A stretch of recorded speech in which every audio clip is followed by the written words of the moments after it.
Дорогие друзья, всем доброй ночи. У нас который час? Без 10:03.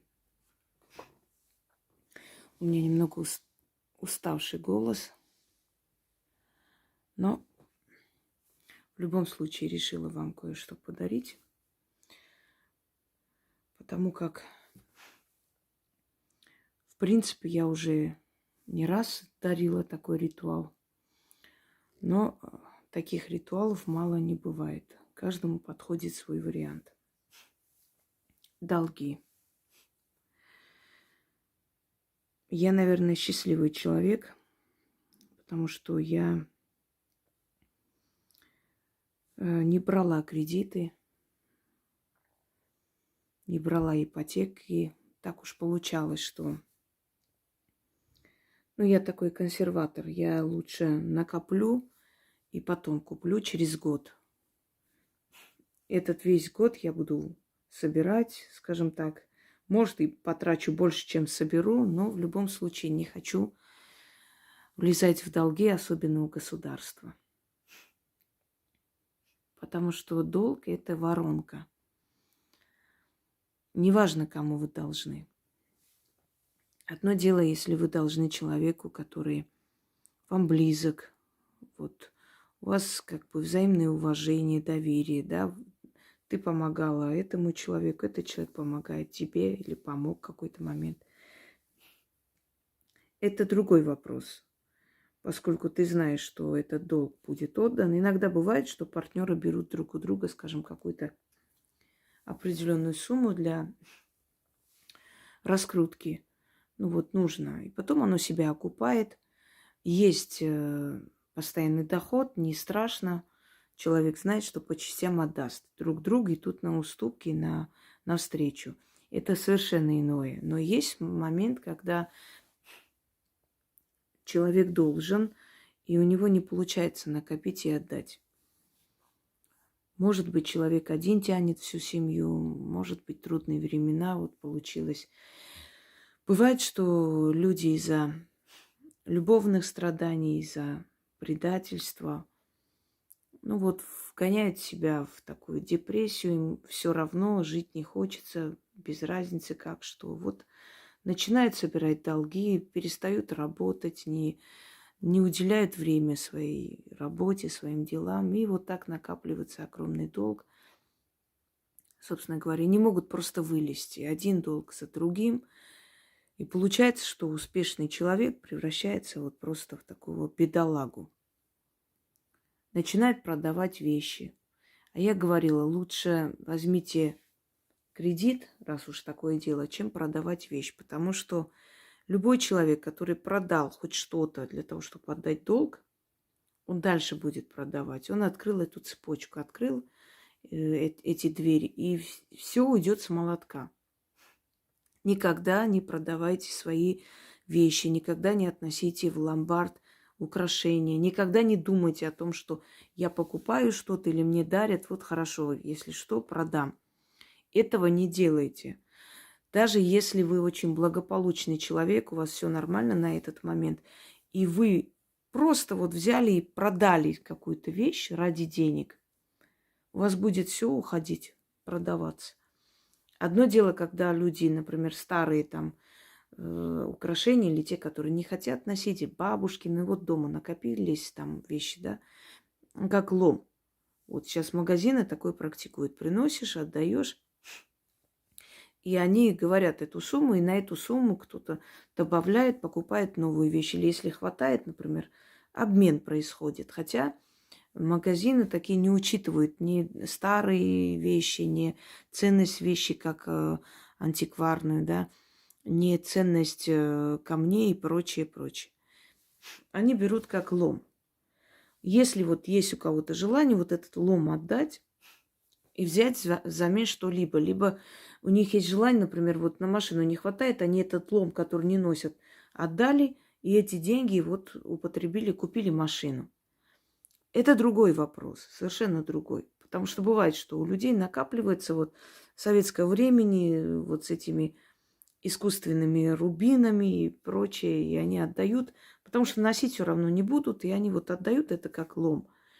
и взамен покупает что-то другое. Или эти деньги вкладывает куда-то. Им нужно вот просто избавиться от ненужных вещей, взамен взять деньги для чего-то.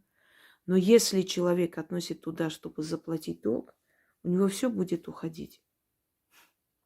Почему я не рекомендую людям покупать в секонд-хенде? Потому что если вы берете дешевые вещи, чужие вещи, вы всю жизнь будете так брать. Если вы берете дешевые духи, вы всю жизнь будете брать дешевые духи. Вы носите бижутерию уже в солидном возрасте, всю жизнь будете носить бижутерию. На больше вам не дадут. Пока вы не захотите для себя большего, не потребуете у Вселенной, вам Вселенная давать не будет. Ты же, как бы для себя как вот определяешь бюджет. Вот 5000 мне достаточно, пойду, если что, в крайнем случае, там, в секонд-хенде куплю старые вещи, постираю, одену. Вроде нормально, никто не знает. Все, ты определила себе 5000. Настолько тебе и будут давать всегда. А есть женщины, которые себя любят, которые могут взять просто огромную сумму из семьи, пойти себе купить шубу, прийти, и все радуются, никто не упрекает. Она говорит: ой, дети, вы знаете, я так мечтала о шубе, вот купила. Надеюсь, вы за меня рады. И все рады. Она любит себя, и все любят ее. И мир любит, и Вселенная любит. Может, это где-то эгоизм, я согласна. Но в любом случае, если человек начинает отдавать свои вещи в ломбард ради оплаты своего долга, долга за мужа, еще за кого-нибудь, все уйдет с молотка. Постарайтесь до этого не доводить. Никогда за последние деньги ничего не покупайте. У вас в кошельке осталось там 20 тысяч. Вот вы увидели вещь, вот она стоит прям 20 тысяч, у вас еще 500 рублей там на такси осталось. Или такси вы вызываете через карту, предположим. И вы последнее отдали, купили эту вещь. У вас долго еще денег не будет. Поезжайте домой или снимите с карты деньги. Оттуда оплатите и купите, если вы хотите.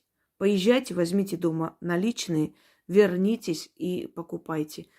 Любой человек, который на последний купил, потом долго не мог никак восполнить эту потерю. Далее, если вот вам нельзя давать в долг. Есть люди, которые не дают в долг не потому, что они жадные, а потому что они обратно просить не умеют. Они стесняются. Вот взял человек 100 тысяч, вот взял и взял. Уже 5 лет прошло. Эти 100 тысяч уже из-за этой девальвации и всякого прочего уже вообще ни во что превратились. Если он 5 лет назад мог за 100 тысяч машину купить, сейчас он ничего не купит за эти деньги. Ну, практически. Что там? Может, кольцо одно купит. Ладно уж. Вот ему стыдно просить. А человек нагло разъезжает, машину покупает, дом строит, а 100 тысяч не отдает. Понимаете? И что делать? Как просить? Как сказать? Неудобно. Поэтому в итоге он решает, что я больше отдавать не буду. Не стесняйтесь, потому что у людей есть такой момент. Ну, они же знают, что у меня есть. Ну, вот я работаю, как бы, у меня есть эти деньги. Поэтому и просят. Вот что сказать? Сказать: ой, извиняюсь, у меня нету сейчас. Это будет вранье. Ты себя будешь карать. Просто говоришь: я бы хотела помочь, но сейчас не могу. У меня другие планы, и я рассчитываю на эти деньги. Поэтому, к сожалению, я оттуда взять не могу. Если вы чувствуете, что после того, как вы отдали в долг кому-либо, долго деньги не приходят, есть такое выражение: деньги обижаются. Есть вот восточное выражение: деньги обиделись, говорит человек. Или деньги отвернулись от меня. Почему так происходит? Вы отдали деньги тому человеку, который был недостоин этих денег. Он должен был в этот момент страдать. Не должна была ты помогать. После того, как ты отдала ему деньги, у тебя долгое время денег нет, не приходят деньги. Если ты чувствуешь, что ты отдаешь в долг, и долго не идут деньги, значит, делаешь следующее. Говоришь человеку: я не могу отдать. Прямо открыто. К сожалению, у меня уже не первый раз, когда я в долг отдаю, потом у меня не приходят деньги.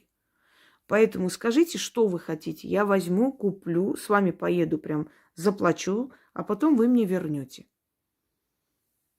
И посмотрите, насколько необходимы этому человеку эти деньги. А если вы должны, постарайтесь быстрее отдать. Потому что деньги – это воронка, то есть долг – это воронка. Если вы должны, эта воронка будет тянуть и тянуть вашу энергию, вашу жизненную силу, ваши деньги постоянно. Пока вы не заплатите, не закроете. Даже 100 рублей должны, у вас не будет собираться, пока вы не заплатите и не закроете этот долг. Неважно, кому вы должны. Это не ваши деньги.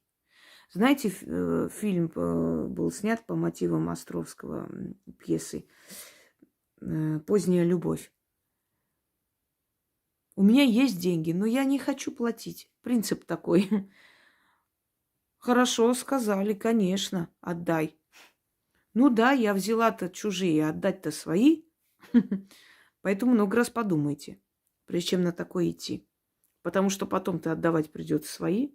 Ну ладно, если эти деньги были необходимы для чего-то важного. А если вы взяли, накуролесили, поехали, отдохнули, естественно, потом очень обидно, очень тяжело отдавать, но их нужно отдать, если вы хотите, чтобы у вас деньги копились. Ой. Вот эта книга теней. Здесь заговоры моей прабабушки.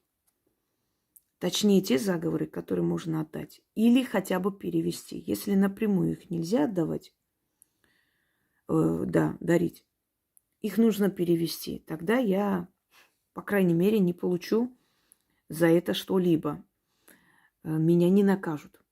Наказать могут рублем. Имею в виду, внезапные какие-то поломки, что-нибудь случится, придется второй раз купить, я потрачусь. Итак, это заговоры и ритуалы моей прабабушки. Я сейчас хочу вам подарить ее заговор. Но переведенный мной, и, естественно, подогнанный, если так грубо говоря, под русскоязычную публику, чтобы для вас это было более понятно.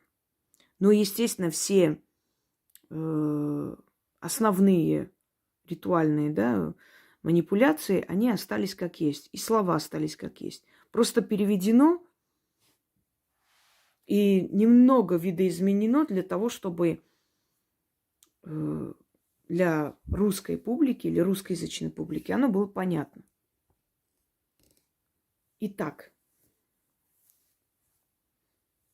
это очень сильный заговор. Если вы правильно сделаете, вы очень быстро заплатите свои долги. 3 утра, ранних утра, прям рассвета, к ряду, когда луна убыльная. Сейчас вот как раз убыльная луна. Ну, посмотрите по календарю лунному,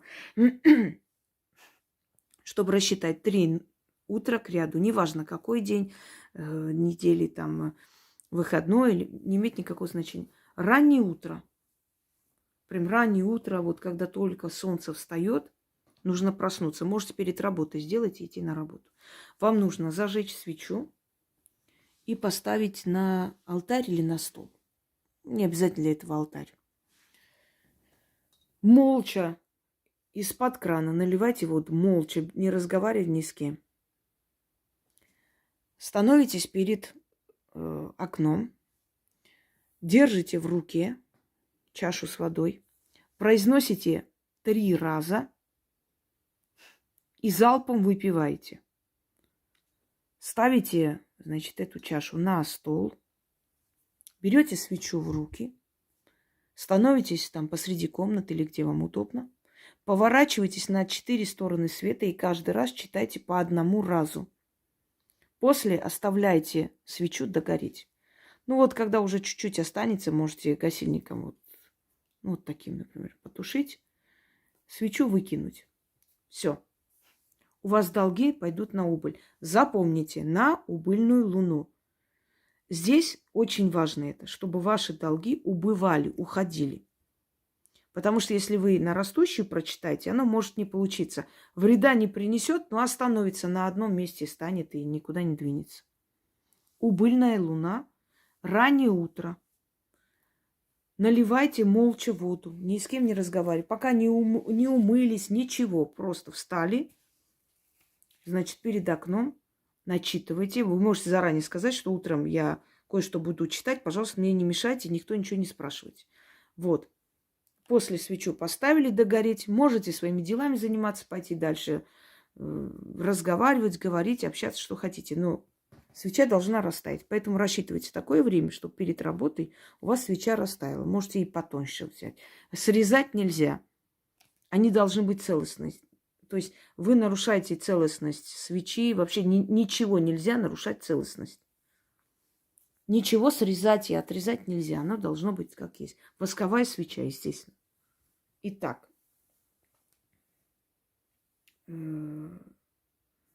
Начнем. Я не буду сейчас брать в руки, потому что мне так неудобно читать. Я надеюсь, вы поняли. Смотрите на, значит, рассвет. Смотрите в окно просто, хоть куда. И читайте 3 раза. Сидит на пеньке посреди колдовского леса старый колдун. Борода седая до земли свисает, плачет и плачет, слезами заливается, рыдает, задыхается. Чего плачешь, старик? А он мне в ответ: я вместо тебя за твои долги плачу, слезы проливаю и по твоим счетам плачу. И долги твои закрываю. Солнце взойдет, и долг с тебя сойдет. Старик сказал и приказал. Как сказал, так и будет. Я про долг забуду, а долг про меня забудет. Как воду выпила, так про деньги и забыла. По счетам заплатила, избавилась. Вышла сухая из воды. Заклято. Говорите еще раз. Сидит на пеньке посреди колдовского леса старый колдун. Борода седая до земли свисает. Плачет и плачет, слезами заливается, рыдает, задыхается. Чего плачешь, старик? А он мне в ответ: я вместо тебя за твои долги плачу. Слезы проливаю и по счетам твоим плачу. И долги твои закрываю. Солнце взойдет, и долг с тебя сойдет. Старик сказал и приказал. Как сказал, так и будет. Я про долг забуду, а долг про меня забудет. Как воду выпила, так про деньги и забыла. По счетам заплатила, избавилась. Вышла сухая из воды. Заклято. Вы не представляете, как мне четко, ясно просто этот перевод дался. Вот прям перевела от и до. И причем вот каждое слово совпало. То есть практически то же самое. И этого нигде нет. Это ее. Я не знаю откуда. Может, бабушкина, матери, может, ее саму. Но я знаю, что очень быстро вам со всего света, отовсюду так быстро соберутся деньги, что вы закроете долг. Кстати, закрыть долг в Вуду тоже очень сильно с мешками. Еще раз. Сидит на пеньке посреди колдовского леса старый колдун. Борода седая, до земли свисает, плачет и плачет, слезами заливается. Рыдает, задыхается. Чего плачешь, старик? А он мне в ответ: я вместо тебя за твои долги плачу. Слезы проливаю и по счетам плачу, и по твоим счетам плачу, и долги твои закрываю. Солнце взойдет, и долг с тебя сойдет. Старик сказал и приказал. Как сказал, так и будет. Я про долг забуду, а долг про меня забудет. Как воду выпила, так про долги забыла. По счетам заплатила, избавилась, вышла сухая из воды. Заклято. И залпом выпили эту воду. Ну, возьмите чуть-чуть, там, 100 грамм воды, не знаю. Не столько, чтобы не могли пить. Выпили. И поставили чашу сюда. Ну, чашу можете потом использовать, где хотите. Это не имеет никакого значения. Далее. Взяли свечу, встали посреди комнаты. Почитали, глядя в одну сторону, повернулись в другую. Прочитали, повернулись в другую. На все 4 стороны света вы должны прочитать, чтобы отовсюду пришла вам помощь быстрее долг закрыть. 4 раза читайте, естественно. Деньги были взяты, деньги обратно отданы. Со всех сторон света они придут. С неба, с воды, с огня, с земли, с юга, с запада, с востока, с севера. Все силы воедино соберутся, и долг мой будет отдан. Свеча тает, и долг тает. Заклято. Повернулись еще в одну сторону. Деньги были взяты, деньги обратно отданы. Со всех сторон света они придут. С неба, с воды, с огня, с земли, с юга, с запада, с востока, с севера. Все силы воедино соберутся, и долг мой будет отдан. Свеча тает, и долг тает. Деньги были взяты, деньги обратно отданы. Со всех сторон света они придут. С неба, с воды, с огня, с земли, с юга, с запада, с востока, с севера. Все силы воедино соберутся, и долг мой будет отдан. Свеча тает, и долг тает, заклято. И снова поворачивайтесь на все стороны. Деньги были взяты, деньги обратно отданы. Со всех сторон света они придут. С неба, с воды, с огня, с земли, с юга, с запада, с востока, с севера. Все силы воедино соберутся, и долг мой будет отдан. Свеча тает, и долг тает, заклято. Это читайте как стих, как скороговорку, и читайте в полголоса. Не шепотом, а полголоса. Слышно для себя. 3 утра к ряду. Сделали, и видите, как быстро ваши долги будут закрываться. Через некоторое время дайте отдых этой работе, раскрутиться, набрать силу, сделать. Потом снова, пока все долги не отдадите, никому не говорите, что вы делаете. Потому что могут спросить: ой, ничего себе, ты уже один долг отдала? Или ты мой долг отдала вот так быстренько? Не говорите. Вот когда все долги отдадите, тогда, если захотите с кем-то поделиться, тогда поделитесь. Заранее не надо говорить. Вот и все. И здесь писать не нужно. Иногда встречаются такие тупые особи, я, конечно, по-другому не могу сказать. Ой, я вот сегодня сделала, надеюсь, получится. Чего ты пишешь заранее? Это, во-первых. Во-вторых, ты сделала, замолчи и жди результата. Когда будет, все закончится, тогда напишешь. Или вот я хочу сделать, за сколько дней она сработает. Слушайте, это не на пульт управления, знаете, там, как одна сказала, я фортуну хочу купить, и она будет работать. Да, будет пульт управления. Нажимаешь, она тут же сразу по всем банкам побежала, тебе деньги собрала, в мешке принесла и прям с крыши кинула тебе на башку. Вы понимаете, о чем вообще вы разговариваете? Малейшее неуважение к силам. А это неуважение. Через сколько дней с работы? А смысл есть вообще одну свечу потратить? Мне интересно. Вы рожаете ребенка и говорите: интересно, а этот ребенок кем будет? Уборщицей или профессором? Стоит рожать? А какой смысл? А мне что за это будет? А сколько денег этот ребенок будет зарабатывать? А что я с этого поимею? Понимаете? Вы рожаете, чтобы любить этого ребенка, потому что вам это дано. Это практически правильное сравнение. Вы просите, уважайте силы, и вы верите, что они вам помогут. Я свечу куплю, а сработает точно. Стоит вообще потратить одну свечу. А зачем это надо? А вот фортуну куплю, она работать будет. Она тебе не не гастарбайтер. Она богиня, если что. Если ты к ней относишься как к рабсиле, она тебя пошлет очень далеко, потому что она богиня не только счастья и удачи, она вообще богиня судьбы. Она может и гузном повернуться, знаете ли. Есть такое выражение. Так что поуважительнее, пожалуйста. Берете, делаете, уважайте эту силу и даете возможность этой силе вам помочь. Когда все долги отдадите, можете сделать доброе дело. Кому-нибудь подарок подарить, кого-нибудь устроить на работу, не знаю, кошек-собак покормить на улице. Сделать доброе дело в благодарность духам за то, что они помогли вам избавиться за короткое время от долгов. Что дают ритуалы избавления от долгов? Ну, например, насколько люди пишут. Они выкупают все, что оставили в ломбарде, отдают кредит, закрывают. Живут просто без долгов. Живут спокойной, нормальной, умеренной жизнью. И думают о том, чтобы дальше создать свою работу и ни от кого не зависеть. Всем удачи!